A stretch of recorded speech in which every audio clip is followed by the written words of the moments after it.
What's going on, everybody? Back at it, high grow with the current culture and veg. We're going to do a vegetative grow series to show you what it takes to get our baby clones in here this big. And I'm going to show you how fast we can do it. But before we get started with the whole vegetative series, this video should just be titled Cleaning a DWC, our DWC system. It can be a little painstaking sometimes, especially if it's extremely dirty. So let's take a look at our containers and you can see what's going on. Okay, see that all that crusty shit? That all needs to be cleaned up. It's not that hard. It's fairly easy. All we gotta do is clean, put some water in it, and all these buckets kind of look like this. Is this pump still going? Holy shit, that pump's still going. I'm an idiot. I thought that pump was off. All good, whatever. It's already been on, so I'll just leave it. And back here, we need to flush the whole system out. So we're going to put a little bit of water in it and above the bulkhead, and we're going to recirc through it. But before we get started, I'm going to show you a couple of tools that I use to do this, and it makes the process easy. You know, I have this is actually an aquarium glass cleaner. Okay, aquarium cleaner. It looks to be some kind of like toilet brush, maybe. Hard to get. It's got stiff bristles, hard to get areas underneath the bulkheads, around the bulkheads, any kind of small area that needs to be agitated, and a toothbrush, an old toothbrush. Obviously, a sponge and a bucket to keep all this shit in. This is where it stays. So, on top of that, you're either going to use H2O2 or UC roots. And if you're going to use roots, go ahead and use the recommended dosage for cleaning on the back of the bottle, because there's no plants in here. There's nothing that you have to worry about when it comes to, you know, roots. You're just cleaning. If you want, you can put bleach in this system. In my case, I like to use H2O2, which is like a 29. This specific brand is a 29% hydrogen peroxide, and that flushes the system out. So what I'm going to do is fill it up with water, and then scrub the walls of the container, and we'll show you the rest. You're going to need a hose. You're going to need some water, and you're going to need the adapter on the hose to spray all that stuff off. We're actually going to spray and clean all this stuff and make a quick job of it. Alright, rudely interrupted by the trimmers. What you're going to need is a hose. I think I already mentioned that. And it's up to you or not whether you want to put a 90-degree elbow on this, but basically you can unscrew. There's an adapter. You unscrew your flow restrictor, and then you can put an adapter on your sink to where you can screw a hose, female hose thread onto it. So let's go change the water, or clean it.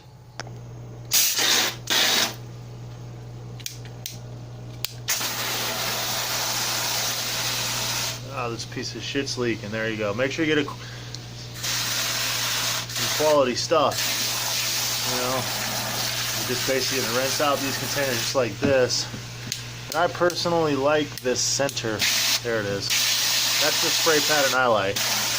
Makes more high pressure, more direct.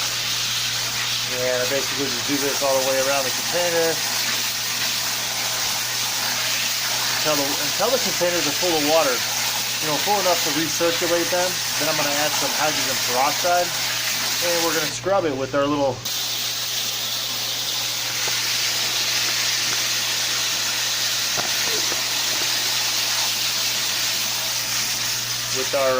cleaning tool. There we go. Pretty self-explanatory, but I just want to show you guys how I do it. Makes my life easy. Bring in a garden hose. Get a high power pressure nozzle. This is probably like a $5 nozzle from Home Depot or Lowe's or something, Walmart, they're all the same.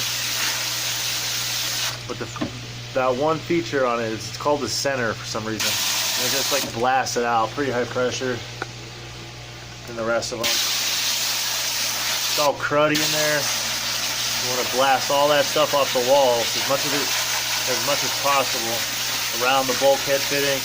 And then after this, once it's full of water, we're going to let the chemicals do the rest of the work for us, so to speak, other than draining it and filling it up again just to rinse it off. That's pretty much it.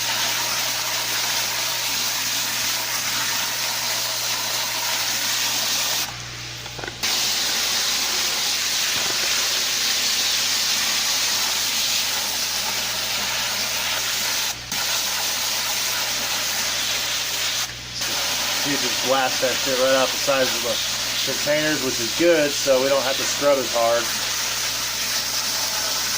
Just a little bit.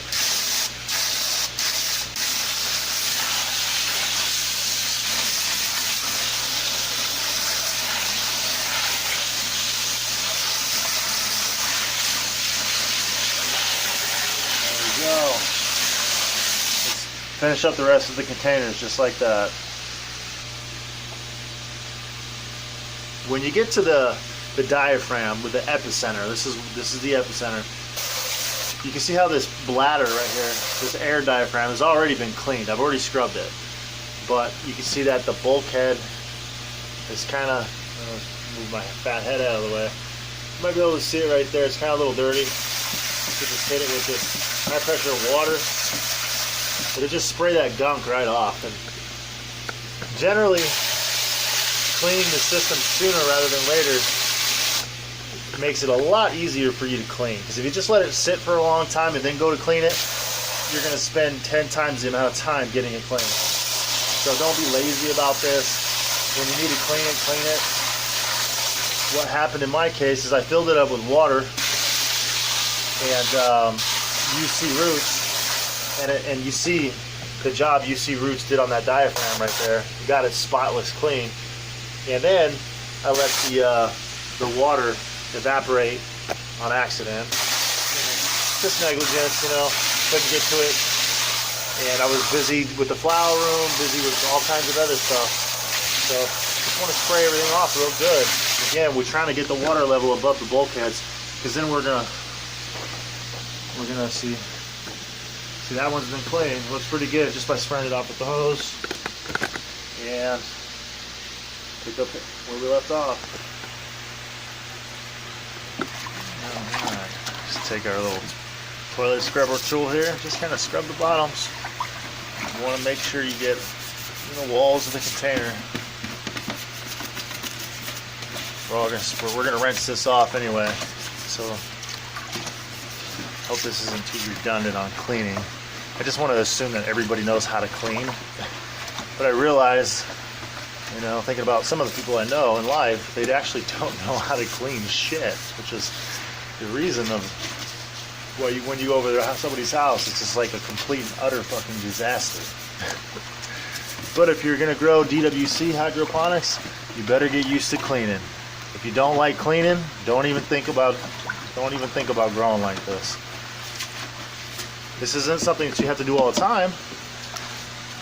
But when you take a set of plants out and put a new set of plants in, you know, you have to clean it sometimes. I would say probably do this once every 2 months. It's not very often, okay? So nothing to really complain about. And then see that little tip there that gets underneath of the bulkhead, kind of around it, some little cracks and crevices. We can fix the, don't worry about the airline tubings coming up. You can fix that, reposition that stuff later. And it is filling up right now. Alright, let's continue. Alright, forgot to mention that I use a fish net to catch, because you're always going to get some nasty shit that if I can already smell it. You're always going to get some kind of nasty shit coming out of the chiller for some reason or another.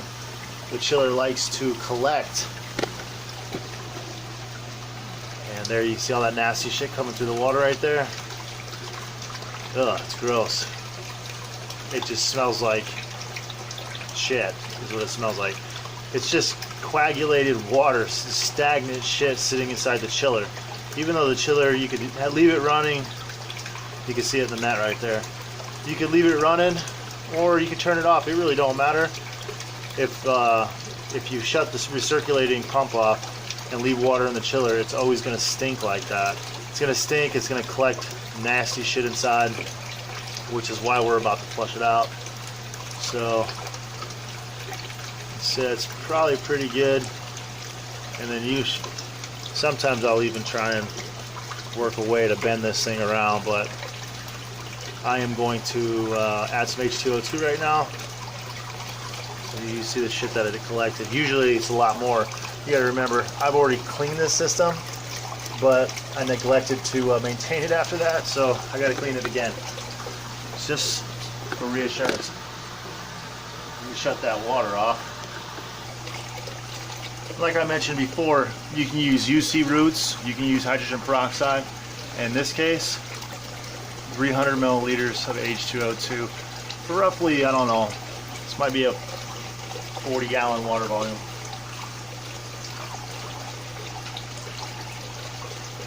You're going to let that recirculate overnight.